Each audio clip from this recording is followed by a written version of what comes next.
Bueno, en el siguiente ejercicio nos piden encuentre los números críticos de la función. Nos aparecen tres funciones, ¿sí? Una función que es un polinomio, otra función que es una función trigonométrica y la última función que es una combinación entre un polinomio y una función exponencial, ¿sí? Entonces, para encontrar los números críticos de la función, lo que tenemos que recordar es lo siguiente, ¿sí? Que cuando teníamos la primera derivada y nosotros la igualábamos a cero, lo que encontrábamos era cuando la pendiente de la recta tangente que pasaba por los puntos X que podíamos encontrar eran justamente, tenían una pendiente horizontal, es decir, la pendiente cero, ¿sí? Entonces, de esta igualdad íbamos a encontrar valores de X, ¿sí? X1, X2, sucesión hasta un valor X sub n. Todos estos valores de X que podíamos obtener al hacer que la primera derivada fuera cero, fuera igual a cero, lo que nos indicaban eran justamente los puntos críticos.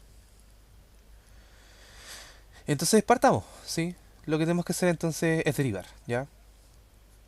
La primera función, si nosotros la derivamos, antes de derivarla, miren, antes de derivarla, para no trabajar tanto, lo que vamos a hacer va a ser desarrollar el binomio cuadrado, dado que en este caso es más fácil hacerlo, en caso que el grado del binomio fuera un grado mucho mayor, suponte tú 9, ahí no conviene desarrollarlo, obviamente, porque vamos a tener que multiplicar muchas veces. Ahora sí conviene porque es como chiquitito el grado del binomio, ¿ya? Entonces lo vamos a desarrollar y nos va a quedar el primer término al cuadrado, menos el doble producto del primero por el segundo, más el segundo al cuadrado, ¿sí? Ahí estaría. Entonces distribuimos el factor que está afuera, se conserva la base, se suman los exponentes. Lo mismo acá, el 8 se mantiene, se conserva la base, se suman los exponentes. Ahí este, un 9 ya, que me quedó como medio extraño. Ahí está, un 9 9 quintos. Y más 16 x 4 quintos. Entonces ahora sí, derivamos, ¿ya? Y nos va a quedar f', entonces 14 quintos, y al exponente le restamos 1.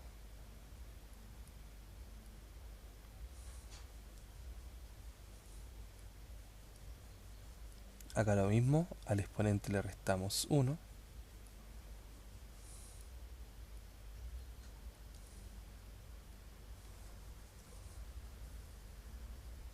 Y al exponente le restamos 1. Este lo voy a dejar, dado que el exponente queda negativo, lo vamos a dejar al tiro como 1 partido en x elevado a un quinto positivo. Entonces, lo que vamos a tener que hacer va a ser igual juntar los factores, ¿ya? Entonces vamos a hacer que la primera derivada sea cero. Esto implica que cero va a ser igual a 14 quintos x 9 quintos menos 72 quintos x 4 quintos más 64 quintos por 1 partido en x un quinto, ¿sí? Entonces, lo que vamos a hacer, ya lo que vamos a hacer, va a ser amplificar todo por eh, ya todos tienen quinto como denominador, ¿sí? Entonces ese ya está. Ya, mire, no vamos a amplificar nada, ya. No vamos a amplificar nada. Vamos a hacer lo siguiente. Vamos aquí a aplicar propiedades de fracciones. Entonces, eh, nos falta este denominador, tanto acá como acá, ya. Entonces lo que vamos a hacer va a ser multiplicar nuestro primer término por x elevado a un quinto dividido en x elevado a un quinto. Acá también, como nos falta x elevado a un quinto, vamos a amplificar por un 1 conveniente, x elevado a un quinto. De tal forma que ahora nuestra primera derivada, al igualarla a 0, va a quedar como 14 quintos de x elevado a 10 quintos, se conserva la base, se suman los exponentes, 10 quintos, entonces va a quedar x cuadrado, partido en x elevado a un quinto, menos 72 quintos, partido en 5, por, se conserva la base, se suman los exponentes, entonces va a quedar 5 quintos, va a quedar x solamente, partido en x elevado a un quinto, más 64 quintos por 1 partido en x elevado a un quinto. Ahora sí, nos va a quedar 0 igual 14 x cuadrado menos 75x más 64, todo partido en 5x elevado a un quinto. La única opción de que esto sea 0 es que el numerador sea 0, ¿sí? Es decir, este factor que está acá arriba sea 0. Porque obviamente lo de abajo no puede ser 0, ¿sí? Porque es un denominador y algo dividido en 0 es algo indeterminado. Por lo tanto, ya sabemos que x tiene que ser distinto de 0, porque si x es 0, abajo nos queda una indeterminación, ¿ya? Entonces, por lo tanto,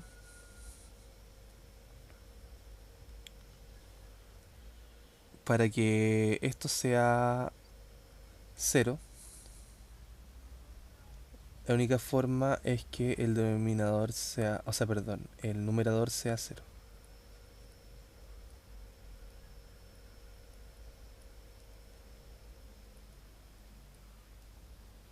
¿Sí? Entonces ahora tendríamos que... le puse elevado a 5 al primer x, ya, era cuadrado. Ya, entonces, podríamos tratar de factorizar, si es una opción, o lo otro simplemente aplicamos la fórmula general. Ustedes ven lo que hacen, yo en este caso voy a aplicar la fórmula general. Entonces va a quedar 75 más menos 75 al cuadrado menos 4 por a por c, todo en una raíz, dividido en 2 por a.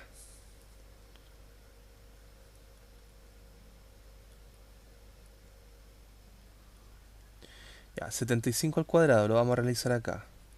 Es lo mismo que 70 más 5 y todo esto al cuadrado, ¿cierto? El primer término al cuadrado más el doble producto del primero por el segundo más el segundo al cuadrado. Entonces nos va a quedar 5625. ¿Ya? Ahí tendríamos el 75 al cuadrado. Y para el otro, ya, para el otro lo vamos a tener que hacer como ya de forma típica, ¿sí? Entonces podríamos decir 4 y aquí podríamos decir 10 más 4, que quizás es más fácil. Factor de 60 más 4. Entonces 4, 600 más 40 más 240 más 16.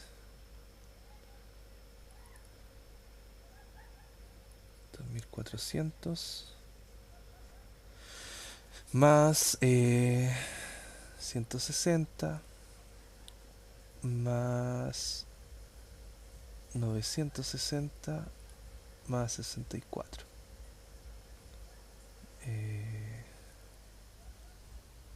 Entonces aquí nos va a quedar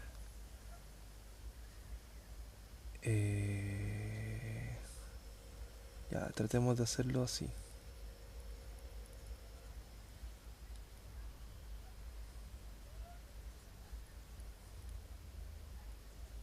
Y ahí como que queda un poco más fácil.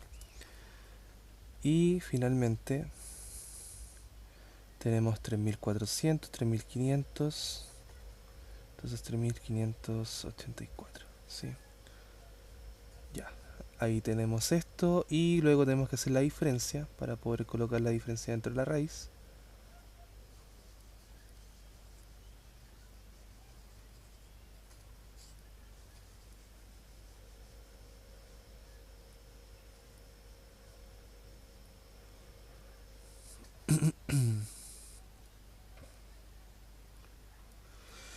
Dos mil cuarenta y uno, ¿sí?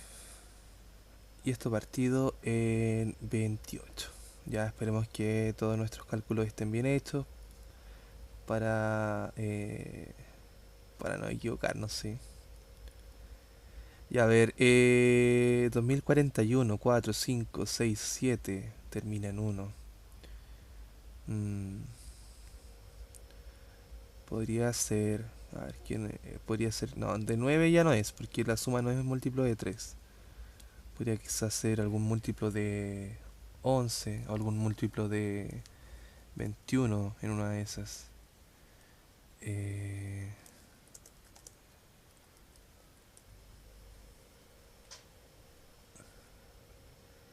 ya quizás no es exacta, ¿sí?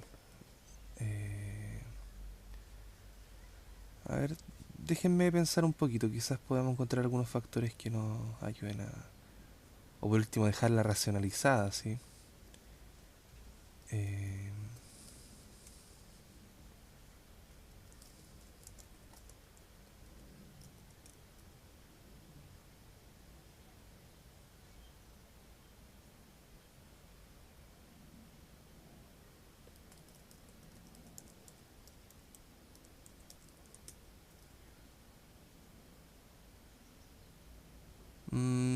creo que no. No, creo que no. Eh, ya vamos a tener que dejarla así nomás, po, porque creo que más que eso no podemos calcular ya.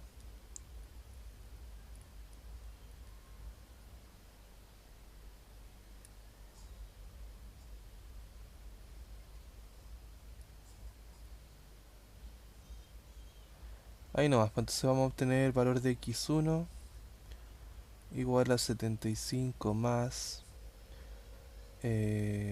raíz de 2041 partido en 28. Y acá nuestro x2 lo vamos a dejar arriba anotado al tiro, aprovechando este que anotamos. Pero lo vamos a dejar con un menos, ¿ya? Entonces aquí tendríamos uno de los dos números críticos que nos podrían servir, ¿sí? Ahora solamente nos piden encontrar los números críticos y no nos piden evaluar si es un máximo o un mínimo, así que este vendría siendo uno y el de acá abajo vendría siendo el otro, ¿ya? Ahí ustedes ven si se puede simplificar o se podría quizás disminuir un poco, pero por lo menos no encontré no es exacta la raíz, pero no encontré una forma de racionalizar eso rápidamente, ¿ya? No se me ocurrió simplemente, ¿ya? Entonces, eso, ¿ya? Pasemos al siguiente, 2 coseno de teta más seno cuadrado de teta, ya. Entonces, f en función de teta, como decía el ejercicio, 2 coseno de teta más seno cuadrado de teta.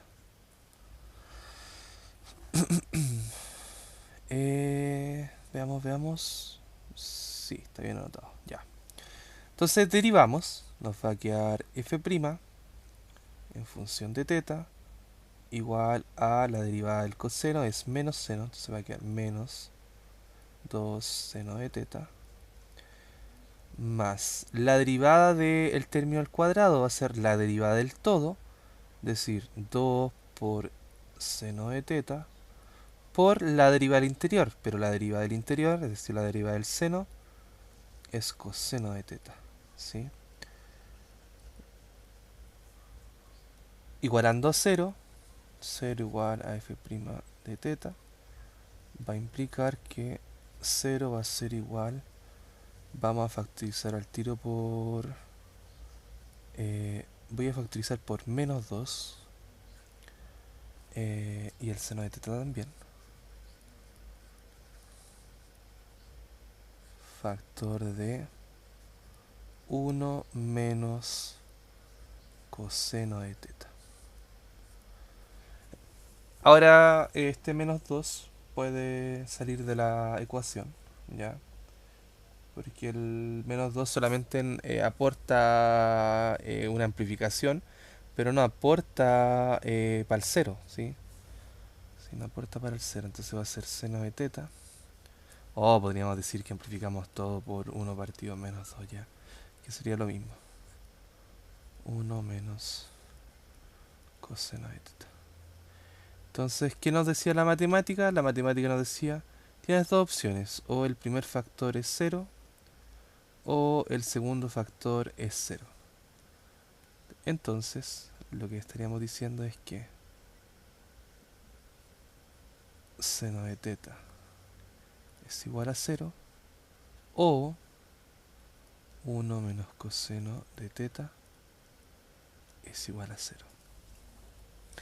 Para que seno de teta fuera igual a 0, existen varios valores, ¿sí? Porque seno es una función que es ondulatoria y se va repitiendo, va teniendo un movimiento constante, repetitivo, no sé cómo decirlo.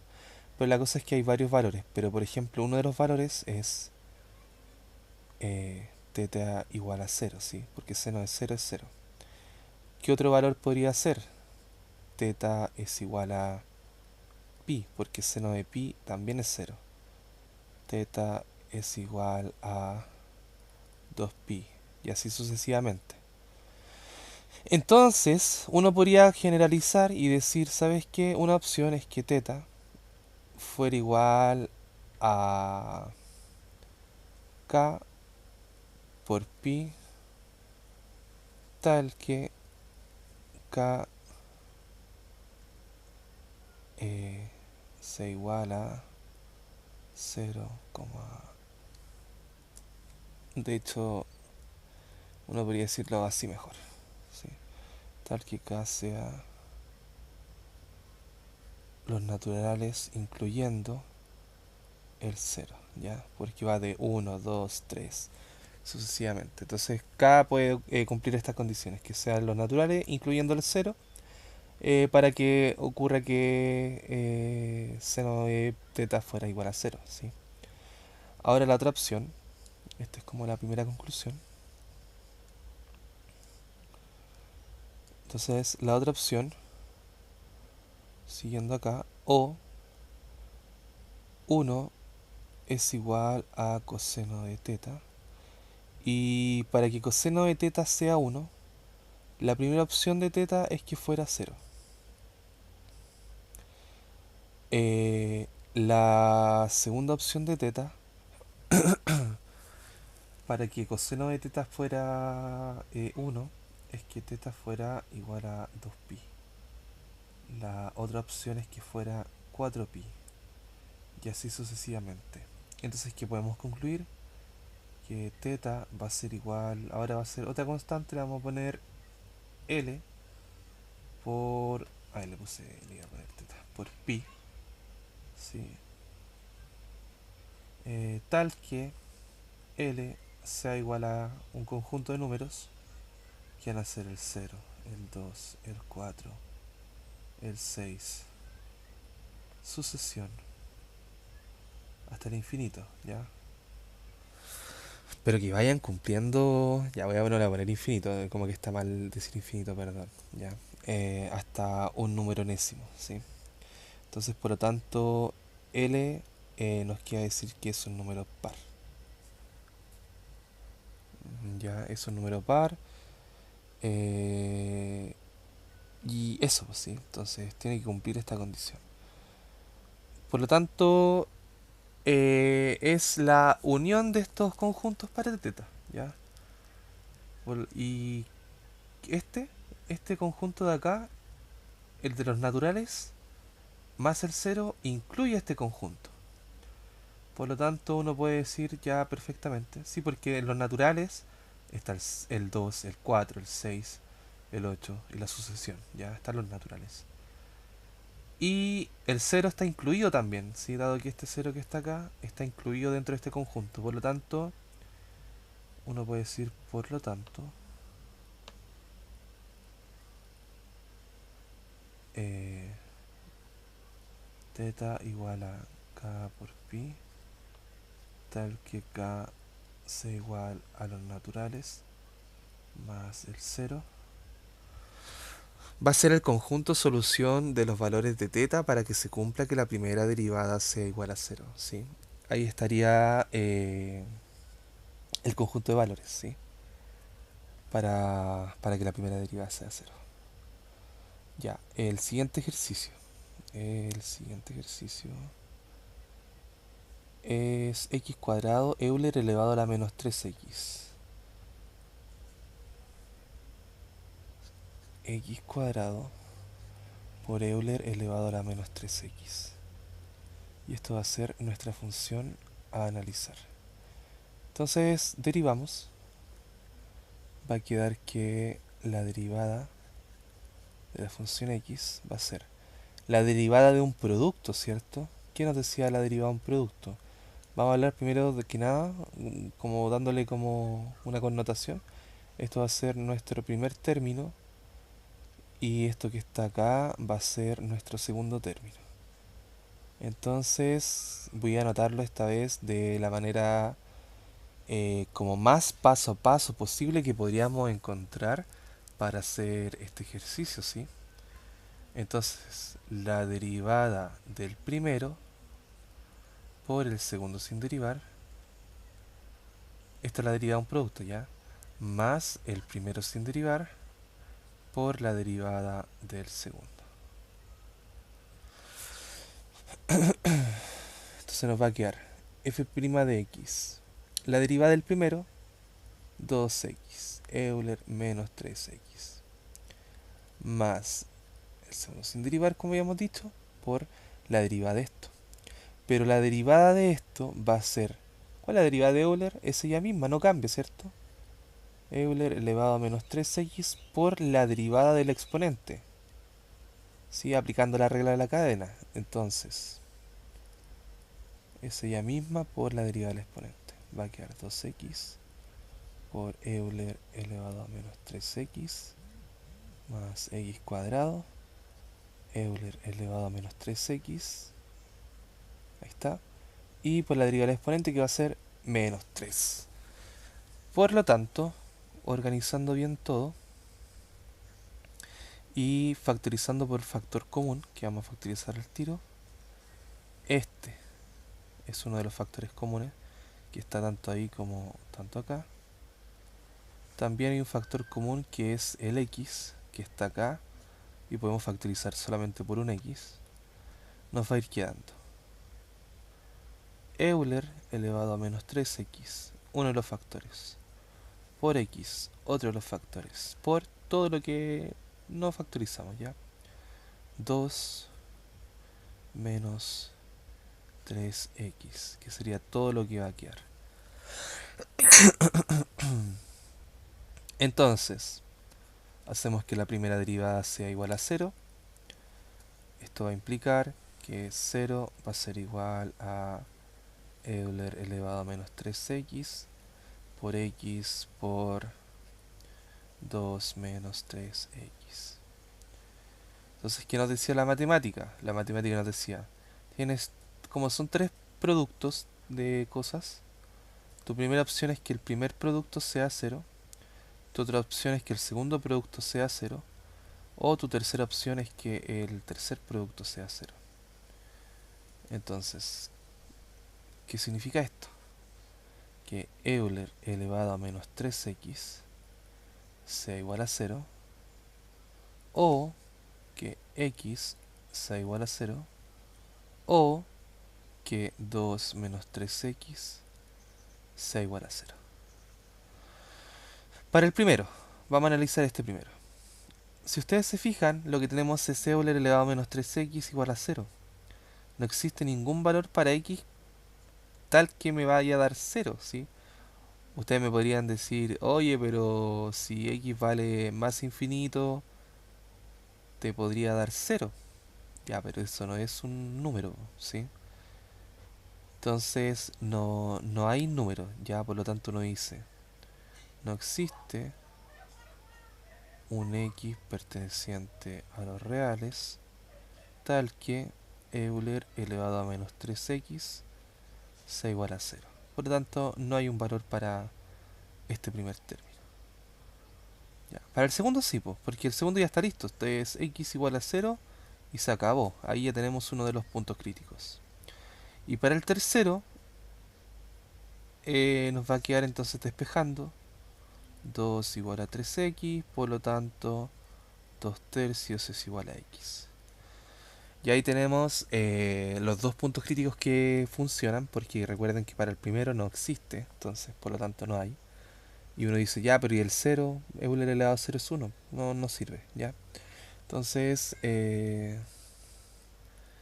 lo digo porque hay gente que me ha dicho eso, oye, pero ¿y el cero? No sirve, pues sí. Entonces, aquí tendríamos los dos valores, los dos puntos críticos que nos van a servir para eh, que exista algún máximo mínimo, o quizás podría ser como una especie de punto de silla, ya. Entonces, habría que ver, ya habría que ver. Así que eso pues, ¿ya?